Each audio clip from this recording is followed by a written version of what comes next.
We'd like to start by welcoming everyone to this year's Distinguished Alumni Ceremony. We would also like to emphasize everyone's respect and attention during the presentation to show West student body with pride. Please stand if you are able to say the Pledge of Allegiance with us.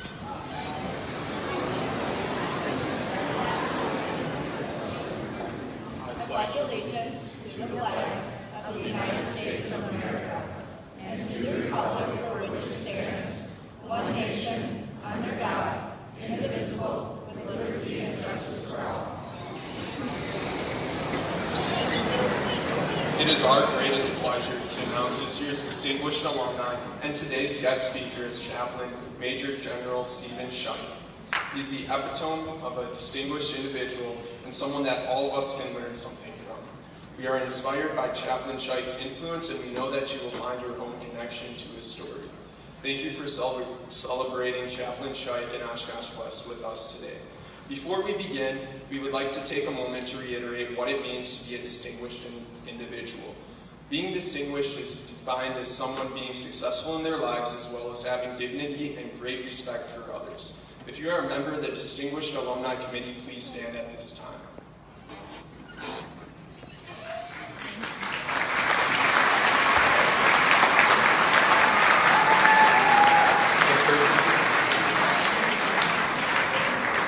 The purpose of this committee is to recognize and honor outstanding graduates of Oshkosh High School and Oshkosh West High School who have excelled in their professions and made significant contributions to their community. The goal of West staff members is to give students the tools they need to be a distinguished member of society themselves, and this committee is no exception to that mission. Chaplain Schaick's personal experiences in the city of Oshkosh and at West have made him the person he is today and such a deserving recipient of this award. As one of the students introducing the chaplain, I had the unique experience and opportunity of interviewing him. He is a man who has many accomplishments, but continues to be humbled by the little things in life. He took time to hear my story as if it was equal to his. He accredits his success to his involvement in the clubs and sports he did at West High School. To name a few, tennis, track, forensics, and student council. His life today was influenced by the teachers he had and who guided him towards his future. After graduating in 1976, Chaplain Schaick went on to influence the greater world beyond Oshkosh West. He has a variety of educational degrees and an even more impressive list of humanitarian efforts. Chaplain Schaick is an all-around distinguished person, and we are honored to consider him a wildcat. Students should know it is possible to achieve similar greatness in their lives. Chaplain Schaick has graciously taken time out of his busy schedule to make sure we as future leaders know that our difference starts now. So without further ado, we'd like to present this year's 2019 Distinguished Alumni Award to Chaplain Schaick.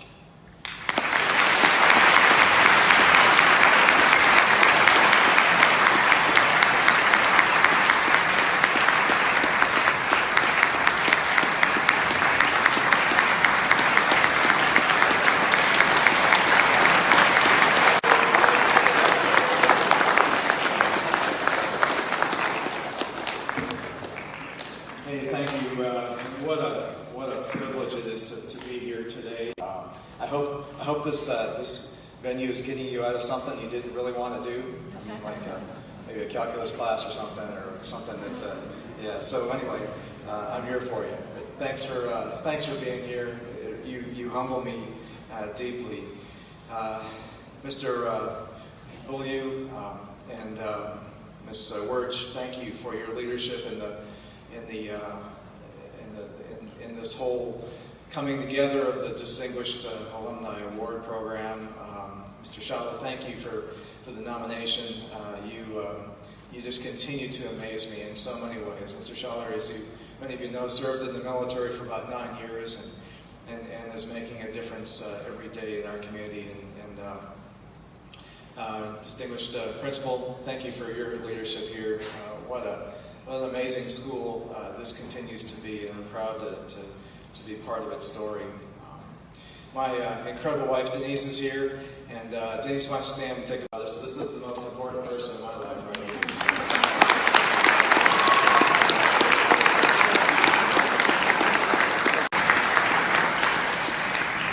So guys, you need to remember, you need to marry up, okay? So you need to marry up. Just so go big, all right? Go long, and make sure you take care of your future, because I would not be standing here if it were not for Denise. She's from an inferior school to the west, La Crosse, Aquinas High School there, but we won't hold that against her. But we met at the University of Wisconsin in Madison, and we're going on 35 years. We're starting to go and get to know each other, but it's been a great ride.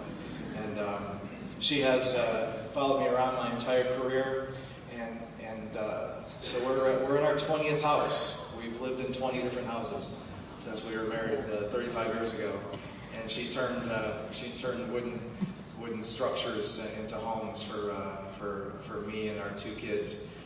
By the way, we have an educator daughter who is working on her credentials to become a principal herself, and our son is also in the Air Force. Both of them are married, and they both have produced, most importantly, a couple grandkids, and so we are officially grandparents now too. But you don't really care about that stuff. Let me tell you about what I think you might be interested in. I just want you to know that when I sat in these seats 43 years ago, right? That was like Civil War era, wasn't it? Yeah. So when I sat in these seats 43 years ago, I had no idea what I wanted to do with my life. And so how many of you have no idea what you're going to do with your life, all right? Help me out. Raise your hands here, all right? Okay, so the rest of you are absolutely certain you know where you're going. That's pretty cool. That's pretty cool. That was not my story. I was a little geeky. I was a little nerdy. I was, I played a little tennis and played, a couple things. I did some cycling, but I did not play Friday night football like the cool kids did, and I didn't do a lot of things that were really the cool things. And quite frankly, honestly, I had no idea what I wanted to do with my life. I was raised on the south side of town, on 8th Street, and we had a little house. My parents spent a whopping $13,000 for that house when they bought it. You can't even buy a Yugo for that, can you? I mean, but the fact is that we lived in this tiny house. There were 6 of us. I have 4 siblings, and one bathroom. And the bathroom is about as big as this podium. And so whatever you did fast, because there were 5 people waiting outside for this bathroom. So life has changed a little bit, hasn't it? And I went to South Park Junior High School, and I remember, South Park right here. All right, sweet. I remember like it was yesterday, my first day at kindergarten. I cried like a little kid, like a baby. I probably was a baby, but I cried. And when my mom walked out of that room, I thought my life had just ended. It was traumatic. But I spent 8 years at South Park, and we actually, when we graduated from South Park, we're the first class to come here to high school for 4 years. Because back, again in the Civil War, the high school was only 3 years long. And but our class, the class of '76, was the first year to do all 4 years in high school. I loved South Park Junior High School. Is the pool still working there? Is the pool still good? No, the pool doesn't work. Oh man. So back in the day, you're not going to believe this, but we swam as one of our PT programs, as a physical ed program. Part of it was swimming. And we would swim in there as part of our gym class. And we learned how to dive, we learned how to, different strokes and stuff. And here's the cool part. We all swam naked. Figure that, let that soak in just for a second, all right? So it wasn't boys and girls, trust me. The boys all had their hour, and the girls had their hour, and the locker rooms were carefully guarded. But figure that, just imagine that, okay? Now, you may not sleep tonight because you're thinking about this yet. But the fact is that you could bring a swimming suit if you wanted to, but you had to, take it home every day, and it had to be cleaned and dried, and you had to bring it back. And so nobody wore swimming suits. We just swam naked, and everybody was cool with that. So times have changed a little bit, right? Now I've got you completely distracted from whatever else I'm going to say here. So yeah, South Park left me with some great memories. And you know what? But here in Oshkosh, it was okay. It really was. It was not weird. It was just fine. And I'm pretty excited about coming back to my favorite town in the world. When I was a high school senior, I wasn't sure exactly what I was going to do. How many of you are seniors in this room? How many of you seniors know exactly what you're going to do when this is over? Yeah, like 2 hands are up, maybe a few more than that. Okay, but I did not know what I wanted to do, but I did know I needed some money. My $300 in the bank probably wasn't going to get me through college, and so I needed some money. And a friend of mine told me there was free money if you joined the military. Free money. And so I joined the military. I had no idea what I was supposed to do. And I go to the recruiter, and the recruiter tells me, Steve, you can do pretty much anything you want to. And I said, so tell me where's the longest training that's in Denver, Colorado, because I not only want free money, but I want to ski. And so it's really all about me, right? And so I get my free money, and I go out to Denver for a whole year, and I burn all my paychecks up in the mountains skiing. And that's how my Air Force career started. I had a blast. I ended up down in Phoenix, Arizona, working F-15s. And if you don't know what an F-15 is, it's a really, really fast airplane that drops bombs and has 2 really, really powerful motors on it, jet engines. And it can actually spin straight up into the sky, and it's really, really cool when you get a chance to be a part of fixing one of those things. And it was in that process I fell in love with the military. I thought, wow, this is really cool. And I got to do a little traveling, got to see some places I'd never seen before, and I was hooked. And so I got out of the Air Force after 4 years, only because I wanted to pursue my college degree. I went to the University of Wisconsin for 2 years. I had my undergrad degree credits came from about 5 different schools, but most of them came from UW-Madison, and ended up finishing here in Oshkosh. But the bottom line is that just launched my career, and in the middle of all that, I ended up getting a call to ministry. I went to seminary after Denise and I were married, and we pastored the church in Dayton, Ohio for a couple of years, and then ended up joining the Air Force about 30 years ago. And it's been a great ride ever since. But you know, a couple things that I didn't know. There were a lot of things I didn't know when I was sitting in these seats with you, where you're sitting. There's a lot of things I didn't know. I didn't know what I didn't know. And there were a lot of things that I didn't know about that I didn't know about. And the fact is that when you get a chance to kind of look through the rearview mirror, when you're old like me and you get a chance to look back, you think, wow, what were some of the main things that I didn't know that, I kind of wish I had known. So indulge me just for a few minutes as I share a few thoughts with you. I started flying airplanes when I was a teenager, right here at Whitman Field. I used to ride my bicycle out there from our house on A Street in the summertime. I was probably 10, 11, 12 years old or so, and I'd ride my bicycle out to Whitman Field. And I got to know some of the instructors out there, and they'd say, hey, Steve, you want to ride along? And I'd say, sure. And so I'd jump in the back seat of an airplane. I didn't know who the people were in the front of the airplane, and I was sitting in the back. My parents had no idea that I was 100 miles away doing stalls and falling out of the sky in an airplane that I didn't even know the pilot or instructor. But I learned to fly, and was fascinated by aviation at a very, very young age. And then when I got my license, I learned that controlling the airplane is not the hard part. Takeoff and landing is not the hard part. The hard part is navigating. The hard part is knowing where you are, because when you're at 8,000 feet or so, or even higher, everything looks the same. You got roads going, you got trees, you got water towers, and you got lakes over here. Once in a while, there's a big lake like Lake Winnebago. But the fact is most of the time, you need some help navigating. You need some help to navigate. You need some help that doesn't come from your eyes and your intuition. You need some what we call nav aids or navigation aids in order to get where you want to go safely and not end up going somewhere where you're not supposed to go, because even in the air, there's places you're not supposed to go. And the fact is that you need some navigation. And I learned early on that navigation was one of the hardest things to do in an airplane. And that's why there's so much emphasis put on navigation when you're learning to fly. But I learned that also I needed some navigation for my own life.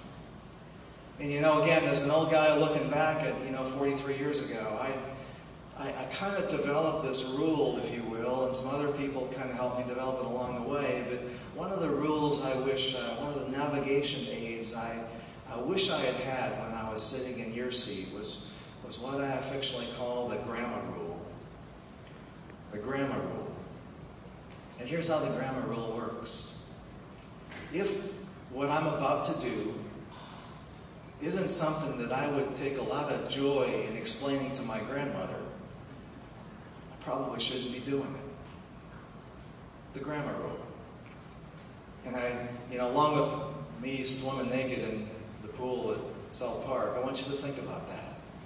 I want you to think about the fact that the grammar rule has served me and a lot of others pretty well. So when you're about to do something, when it's Friday night, when there's opportunities to do things that you're going to have to kind of lay low doing, but the fact is that the grammar rule is just one of those little navigation aids that has served me. And I haven't always followed it, trust me. I haven't always kept true to my own rules, but the fact is that when I thought about the grammar rule, when I thought about whether or not what I'm about to do, I would have a lot of fun telling my grandmother about or explaining to her why I did it. It served me well. Think about it. Think about it. The grammar rule is one of those things I wish someone had told me about when I was sitting in your seats.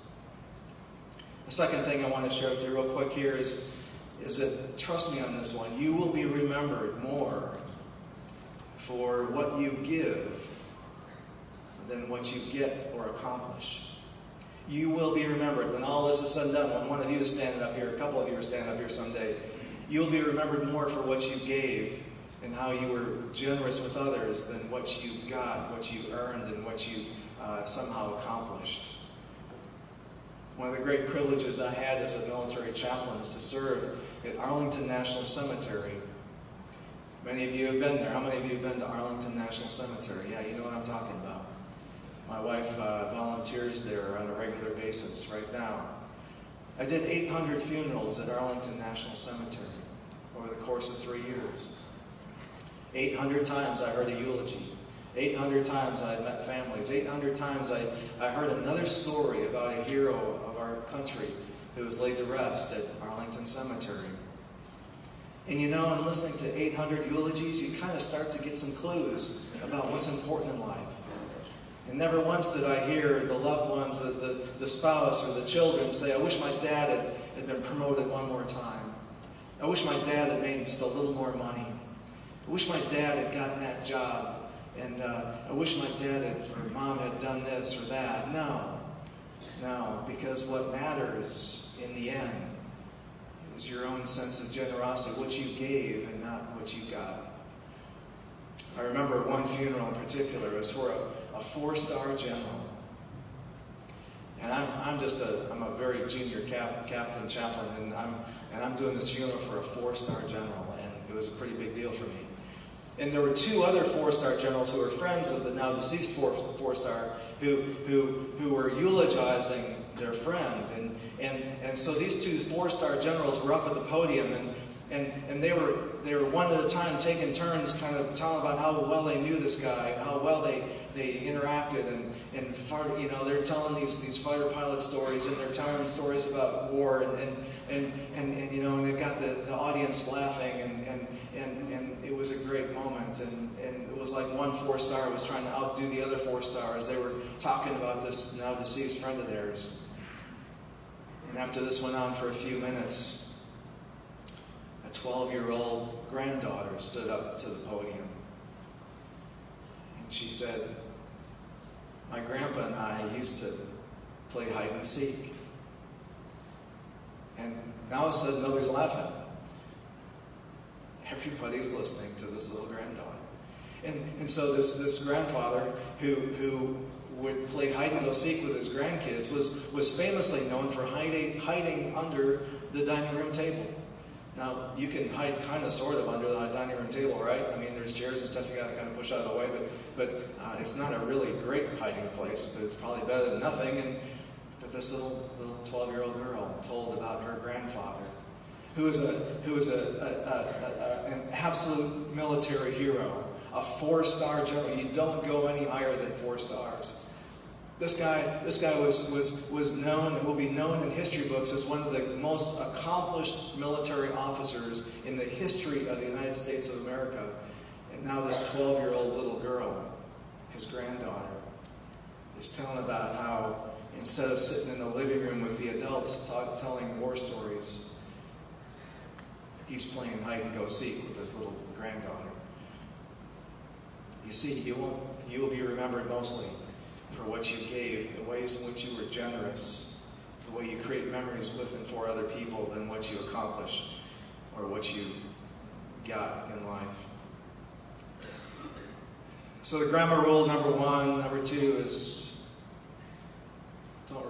don't forget to be generous and give. And I know in speaking with your principal, many of you are right on track with that. And so my hats are off for you, to you, for the ways in which you're helping make this community a better place.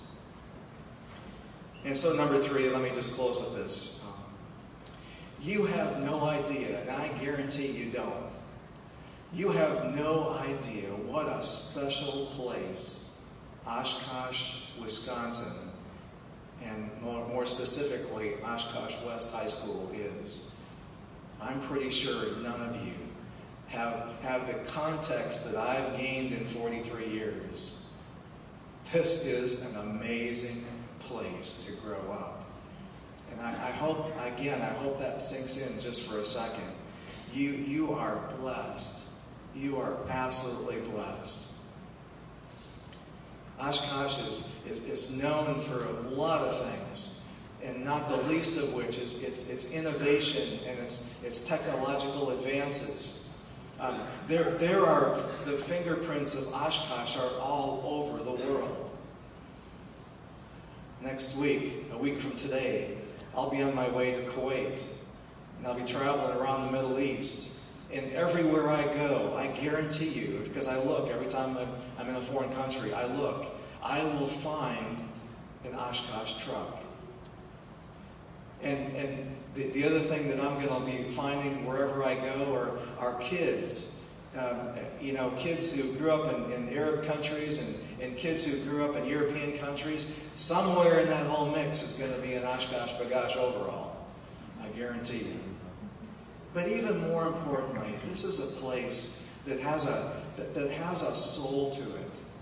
Oshkosh has a work ethic and a kind of a frame, if you will, for growing young people that I, quite frankly, have not seen anywhere in the world. And trust me, I've been around the world. This is a very, very special place. And you probably won't recognize it until you leave and go away and then come back. The Experimental Aircraft Association is changing the way we think about aviation. Maybe not quite like Wilbur and Orville Wright did, but the Experimental Aircraft Association is doing things to make air travel safer and more affordable, and quite frankly, to make aviation something we continue to celebrate, not just in big airports and big airlines, but something that many of us have access to as well.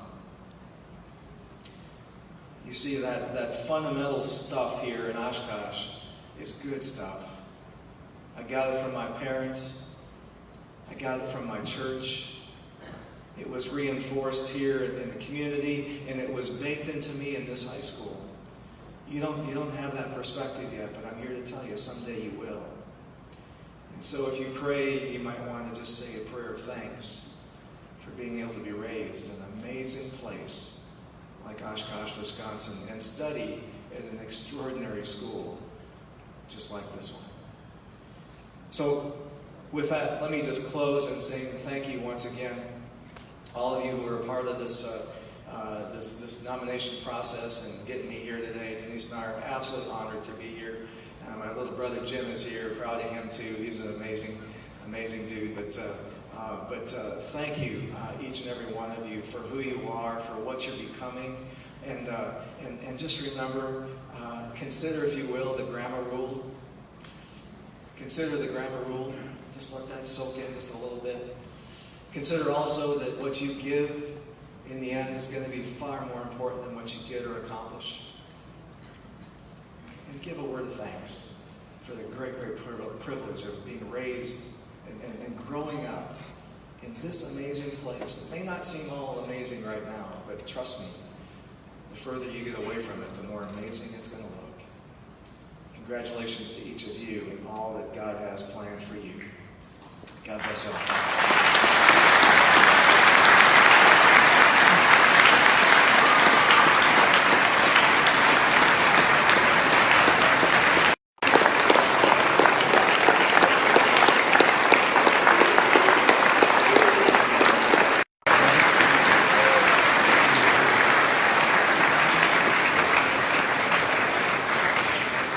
Thank you, everyone. At this time, please follow your teacher's directions. You are going to be going directly to your third hour class. Please